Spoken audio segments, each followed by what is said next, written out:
बाबा बागेश्वर धाम का नाम सुना है आपने। उनके जो आचार्य हैं धीरेन्द्र शास्त्री जी, वो आजकल काफी ज्यादा चर्चाओं में हैं। वैसे आचार्य जी तो पहले भी चर्चाओं में रहते हैं, लेकिन अब कुछ ज्यादा ही चर्चाओं में रहने लगे हैं और इन्हीं चर्चाओं ने उन्हें न्यूज चैनल के अलग अलग स्टूडियो में पहुंचा दिया और वहां पे अब वो अपनी चर्चाओं के बारे में चर्चा करने लगे हैं। लेकिन अब ये सवाल है कि आखिर इतनी ज्यादा चर्चाएं जो है वो क्यों हैं? क्यों एकदम से आचार्य जी के बारे में इतनी बातें होने लगी? हालांकि आचार्य जी तो फेमस थे, सोशल मीडिया पर उनकी वीडियोस काफी ज्यादा वायरल होती हैं, लेकिन अब न्यूज चैनल पे भी अब वो वायरल होने लगे हैं। अब क्या बात है, चलिए आपको विस्तार में बताते हैं। सबसे पहले तो आप ये जान लीजिए कि मध्य प्रदेश के छतरपुर स्थित बागेश्वर धाम के धीरेन्द्र शास्त्री कथावाचक है। वो दावा करते हैं कि वे मन की बातें सुन लेते हैं, जान लेते हैं। उनकी कथा की वीडियो खूब वायरल होती रहती हैं, जिसमें वो ऐसा करते दिखाई देते हैं। जब बाबा जी की प्रसिद्धता बढ़ी तो उनको अलग अलग जगहों पे, अलग अलग राज्यों में कथा के लिए बुलाया जाने लगा।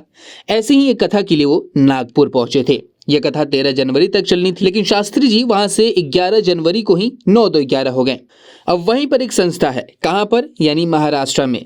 वहां की एक संस्था है अंधश्रद्धा उन्मूलन समिति। इस संस्था के श्याम मानव जी हैं। श्याम मानव जी कहते हैं कि धीरेन्द्र शास्त्री जी अध्यात्म के नाम पर जादू टोना करते हैं और अंधविश्वास को बढ़ावा देते हैं। उन्होंने पुलिस से धीरेन्द्र शास्त्री के खिलाफ कार्रवाई करने की भी मांग की। महाराष्ट्र में अंधश्रद्धा उन्मूलन कानून है, जिसमें अंधविश्वास फैलाने वाले के खिलाफ कार्रवाई का प्रावधान किया जाता है और किया गया भी है। संस्था के इसी कानून के तहत कार्रवाई करने की मांग की और मांग को देखते हुए आचार्य जी को चैलेंज भी कर दिया। उन्होंने चैलेंज क्या किया? समिति ने 30 लाख की चुनौती दे डाली। किसको? धीरेन्द्र शास्त्री को। अपने दिव्य दरबार में जिन चमत्कारों का वो दावा करते हैं, उन्हें आकर उसके मंच पर दिखाएं। ऐसा करते हैं तो उन्हें 30 लाख रुपए दिए जाएंगे। लेकिन शास्त्री जी ने चुनौती स्वीकार नहीं की, बल्कि जैसा ऊपर बताया था हमने कि वो वहां से 2 दिन पहले ही 9-2-11 हो गए, मतलब कथा समाप्त करने के बाद ही वो वहां से लौट गए। इस पर धीरेन्द्र शास्त्री मंच को लेकर एक वर्ग सोशल मीडिया पर दावा करने लगा कि वो डरपोक है, वहां से भाग गए। हालांकि बहुत सारे लोग उनके समर्थन में भी लिख रहे हैं। वैसे ताजा अपडेट आपको ये बता दें कि उन्होंने इस चैलेंज को दोबारा एक्सेप्ट भी कर लिया, इस चुनौती को कबूल कर लिया और कबूल हुई चुनौती को उन्होंने साबित भी किया।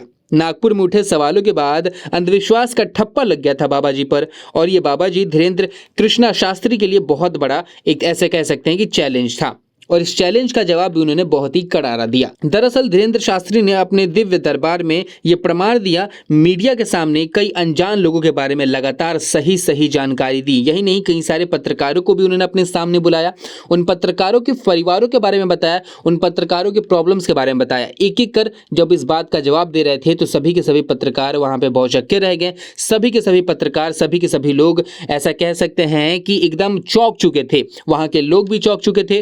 वो अनवांटेडली किसी को भी भीड़ से चुन रहे थे, पास बुला रहे थे, उसके बारे में लिख के बता रहे थे और सभी की सभी बातें सच हो रही थी।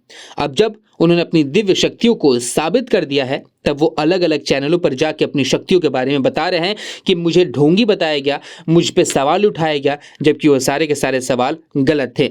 इंडिया न्यूज के साथ भी स्वामी जी लाइव जुड़े थे। उन्होंने बहुत सी बातों का जवाब दिया और बहुत सी बातों में फंसे भी, उलटफेर भी हुआ और कई सारे सवालों से भागे भी। अगर आप भी वो वीडियो देखना चाहते हैं, पूरा इंटरव्यू देखना चाहते हैं, तो हम उस इंटरव्यू का लिंक आपको डिस्क्रिप्शन बॉक्स में दे देंगे।